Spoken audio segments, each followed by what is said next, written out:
Мили гуси лапки, гужи у канавки. Один серый, другой белый, два веселых гуся. Один серый, другой белый, два веселых гуся. Вот кричит бабуся.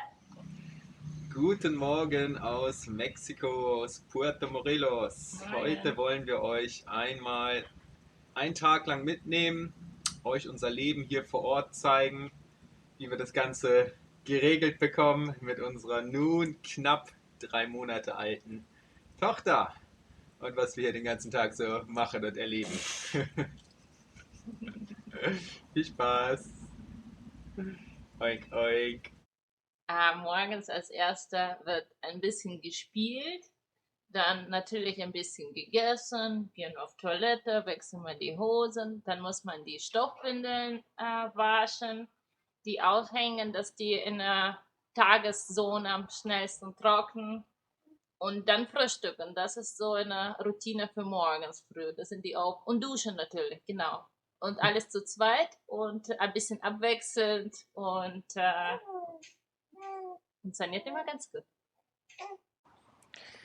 Gut. Dann gucke ich mal los, dass ich Frühstück gemacht bekomme.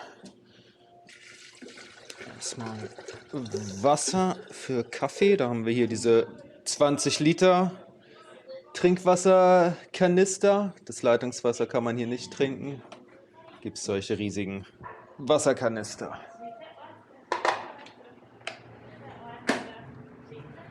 Dann gibt es Haferflocken für Olga. Haferflocken.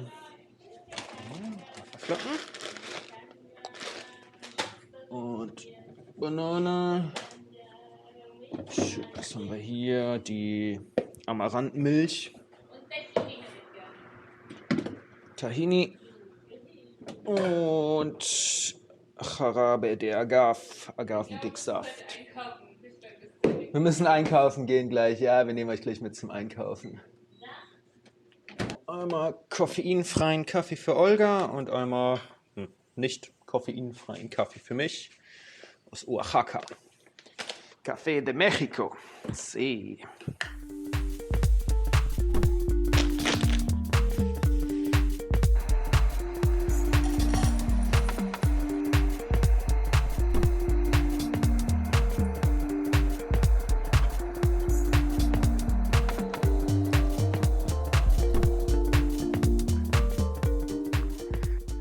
Weil es hier in Mexiko so super heiß ist, also es sind jetzt, was ist jetzt 9 Uhr morgens, das sind mit Sicherheit schon 30 Grad, haben wir uns angewöhnt, unseren Kaffee als Eiskaffee zu trinken. Also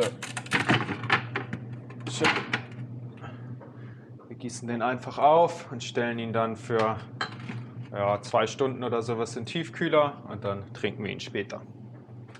Next Step, wie Olga ja schon gesagt hat, einmal die Stoffwindeln waschen.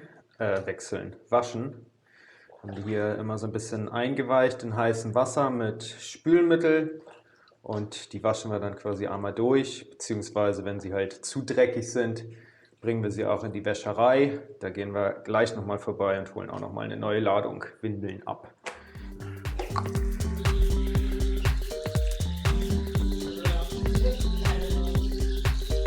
Neue. Sehr gut. So, draußen scheint jetzt schon die Sonne. Besten Voraussetzungen, um hier die Windeln zu trocknen. Die sind in 1-2 Stunden trocken. Falls es bewölkt ist oder regnet, haben wir hier drinnen auch immer noch eine Wäscheleine hängen für die Windelproduktion hier. Zu Hause machen wir das mit den Stoffwindeln. Wenn wir rausgehen, nehmen wir tatsächlich so die normalen Windeln, weil sie besser dicht halten. Aber wir bevorzugen schon die Stoffwindeln, weil sie da auch eher merkt, dass sie nass wird und sowas und dass die mehr das Gefühl dafür bekommt, was passiert. Wenn wir unterwegs sind, gucken wir auch, wie wir das geregelt bekommen. Wir probieren das auch mit so Wollhosen und anderen Sachen. Aber wir sind schon auf dem richtigen Weg.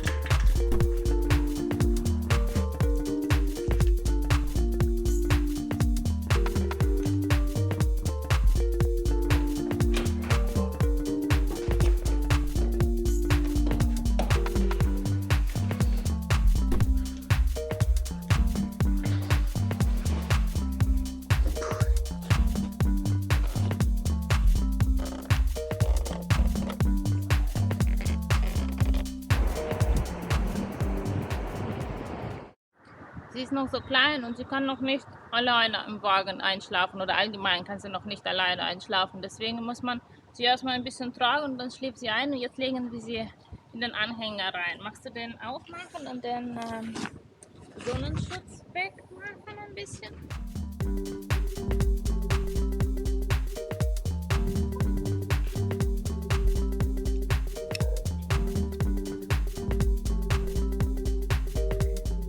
Wir gewöhnen uns noch langsam an einen Anhänger. Das ist ein Fahrradanhänger und wir benutzen das aber im Moment noch als Kinderwagen, dass sie sich quasi da drin gewöhnen zu sitzen. Vielleicht irgendwann wirklich lernen, da drin einzuschlafen. Aber im Moment es geht eher darum, dass sie wirklich wohlwissentlich sich da drin fühlt und einfach die Welt anguckt, wenn sie wach ist.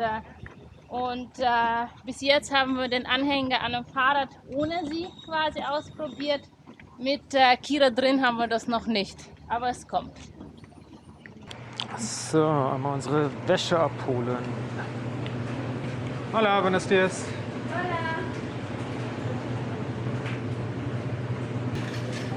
Perfecto, gracias. ¿Cuántas? 36. Muchas gracias.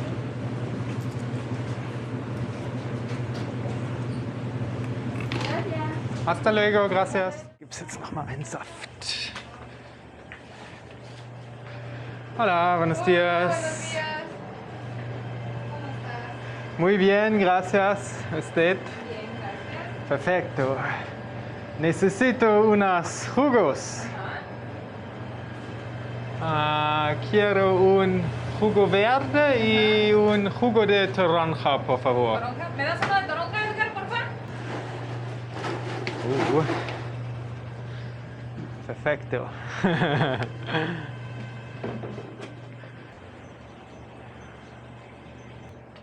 Muchas gracias. Hasta luego. Oh, hier ist so ein besonderes Haus. Ist richtig, richtig schön.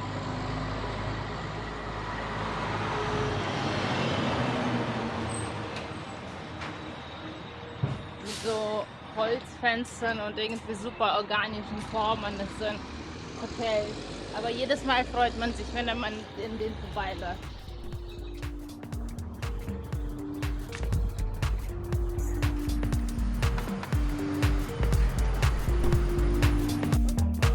Hola, good morning.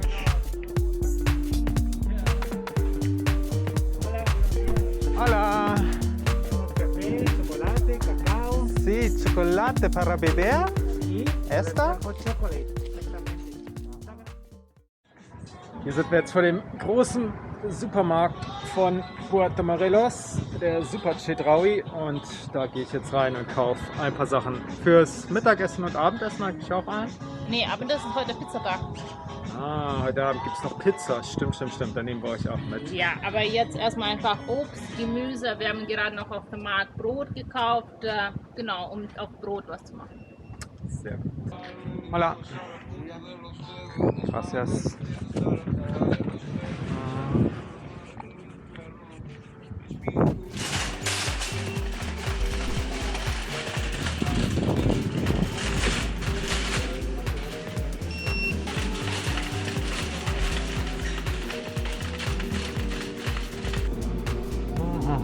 Keine reifen Avocados heute.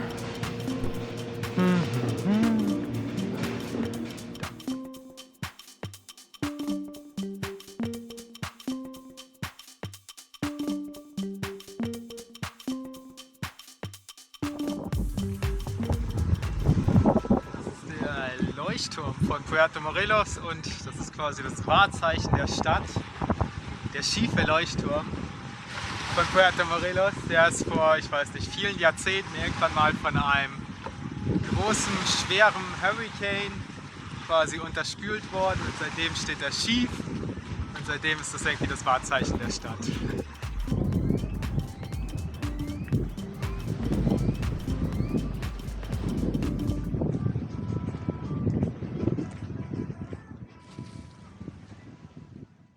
Jetzt mache ich Mittag. Es gibt Brot mit Gemüse. Solche Sandwiches mache ich. Und der Kaffee, was morgen Michael schon gemacht hat. Und Kira macht Mittagsschlaf und Michael passt auf. Mittag ist fertig. Oft sagen viele Deutsche, die wir unterwegs zu treffen und auch ich sehr, sehr oft, das, was man vermisst auf so einer langen Reise, ist ein gutes Brot. Und wir können uns hier sehr, sehr glücklich schätzen, dass wir hier in Puerto Morelos einen richtig guten Bäcker haben. Das haben wir auf dem Markt jetzt eben gekauft, das Brot. Das ist komplett handgemacht, in einem eigenen, selbstgebauten Ofen irgendwie gebacken. Ein Sauerteigbrot mit ein paar Früchten und Nüssen noch drin. Das ist ein richtig leckeres Brot. Wenn nicht sogar eins der besten Brote tatsächlich, die ich jemals gegessen habe. Von daher, Brot vermissen wir hier eigentlich im Moment nicht. Das gibt es jeden Mittwoch einmal beim Markt. Heute mit Bohnen. Was haben wir? Zwiebeln, Kapern und Avocado und Tomate. Guten Appetit.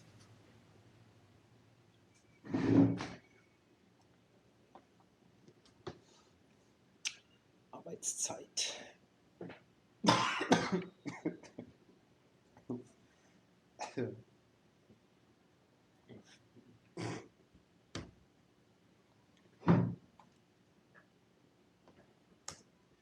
Arbeitszeit. Okay, Kira hat ihren Mittagsschlaf gemacht und wir machen uns jetzt auf den Weg zum Strand. Und vorher wollten wir euch noch einmal diese Kamera vorstellen, mit der wir das heutige Video komplett gedreht haben. Das ist die Insta360 Go 2 und das ist eine extrem kleine Kamera, die hier jetzt sogar noch in ihrem Gehäuse ist, denn in Wirklichkeit ist sie noch kleiner. Man kann sie hier nämlich so rausnehmen und dann ist sie wirklich so klein. Und falls ihr euch schon überlegt habt, wie wir denn diese ganzen Szenen heute so gedreht haben, mit den Händen im Bild, dazu gibt es nämlich eine Magnethalterung, die man dann eigentlich unterm T-Shirt tragen kann und dann das Ganze filmen kann und damit freie Hände zur Verfügung hat. Und der erste Eindruck ist eigentlich schon ziemlich nice, gefällt ganz gut die Kamera. Was jetzt, glaube ich, ganz interessant ist, wir filmen jetzt hier mit unserer normalen Kamera, mit der Sony Alpha 6400, wo wir ein großes Rode-Mikrofon drauf haben und alles. Alles ja, sehr top und beste Qualität. Und jetzt würde mich eigentlich auch interessieren, wie denn der Ton jetzt im Vergleich ist. Es ist jetzt hier gerade eine kleine Windbrise aufgekommen, aber wir können ja trotzdem mal den Vergleich machen. Jetzt hier den Ton mit der Insta360 Go 2 und jetzt einmal den Ton mit Rode Mikrofon und Sony Alpha 6400. Nur, dass wir da einmal den Vergleich haben. Super, jetzt geht's ab zum Strand.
was ich hier einfacher finde in Mexiko, dass die Temperaturen hier so warm und angenehm sind, dass man sich weniger Sorgen machen muss, ob das Kind nun warm genug eingepackt ist und allgemein das ganze Anziehen, Ausziehen, ja, vor allem beim Windelwechseln und sowas. Ja, Sie hat meistens fast nur Windeln an Ja, eigentlich und dann und eine ein Decke Hemdchen oder sowas. vielleicht oder eine Decke. je nachdem quasi, ob das windig, ob das sonnig oder je nachdem. Aber es halt macht es schon viel einfacher. Und auch, dass tagsüber die Windeln halt trocknen, wenn wir sie Ja. waschen und dann raushängen. Die sind halt in 1-2 Stunden wieder trocken. Das warme Wetter, wo wir es schnell trocknen können, beziehungsweise halt auch die Wäscherei, wo wir heute Morgen waren. Das ist schon sehr, sehr angenehm, dass man es auch einfach nicht selber machen muss. Da zahlt man dann für so einen Beutel Wäsche halt irgendwie 2-3 Euro oder sowas, den ich heute Morgen Ja, abgeholt habe. Waren, glaube ich, ja gut, 36 Pesos, aber ich habe noch gutes Trinkgeld gegeben, aber naja, egal. Das passt auf jeden Fall. Ist im Allgemeinen wirklich sehr, sehr, sehr, sehr nett hier in Mexiko.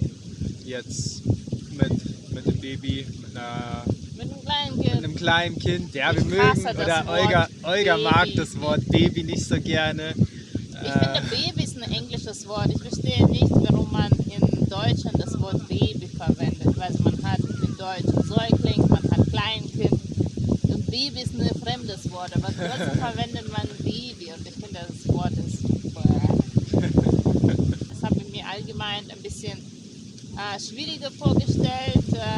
Zu unserem Glück ist es alles viel leichter bis jetzt, genau, aber nichtsdestotrotz, es gibt manchmal Tage, wo das irgendwie alles super gut läuft und es gibt Tage, wo das nicht so gut läuft. Zum Beispiel, ja, gestern war es ein bisschen nachmittags oder zum Abend unruhig und dann muss man schon irgendwie 2-3 Stunden mit ihr ein bisschen durch die Gegend laufen, ihr singen, schaukeln.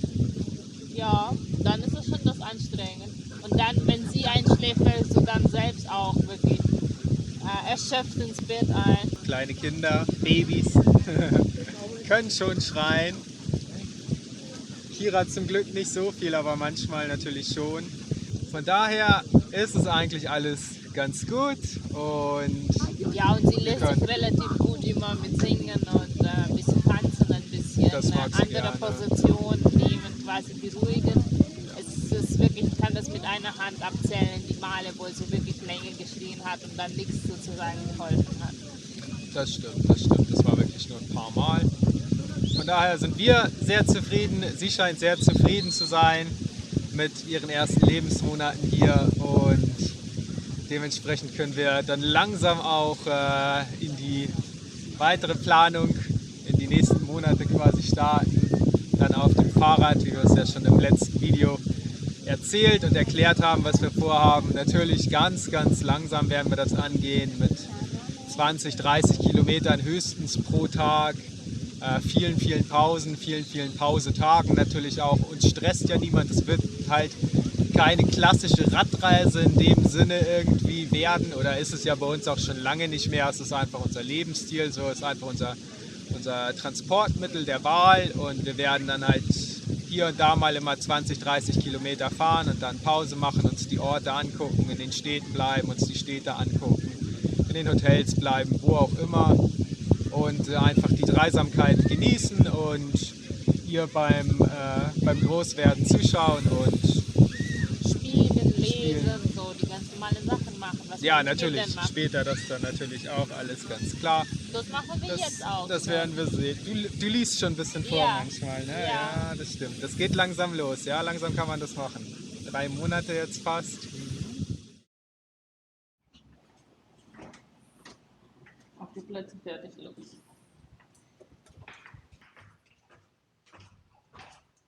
Bye, Bremse los.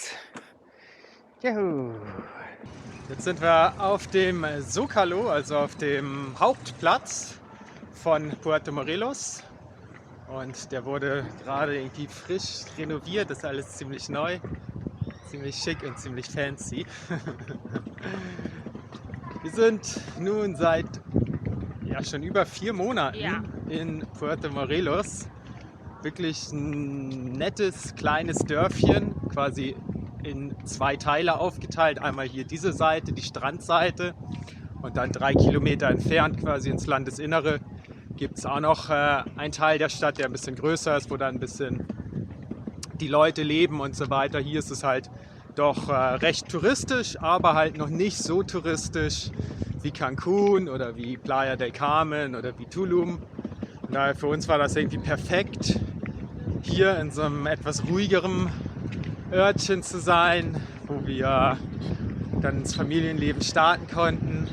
Das ist auf jeden Fall sehr, sehr schön und sehr nett gewesen, vor allem, dass es so klein war. Und da hat man sehr viele Leute kennengelernt, auch viele Reisende, die hier irgendwie länger sind oder sogar leben. Und weil der Stadt so klein ist, trifft man sich, jeden Tag trifft man Leute, die man kennt. Und das finde ich echt schon irgendwie nett. Das würde mir jetzt auf jeden Fall fehlen. Das ist jetzt zum ersten Mal, seitdem wir reisen, dass wir uns ja so richtig eingelebt haben in dem Ort. Und ja, das wird mir schon einerseits fehlen, aber andererseits, ich habe schon gestern oder vorgestern Michael gesagt, ich kann mir auch jetzt aber auch nicht vorstellen, hier zu bleiben, weil wenn ich hier bleibe, dann habe ich das Gefühl, dass die Zeit stehen bleibt. Weiß ich nicht warum, oder es ist schwer zu beschreiben. Es ist halt auch schon im Endeffekt ein touristischer Ort.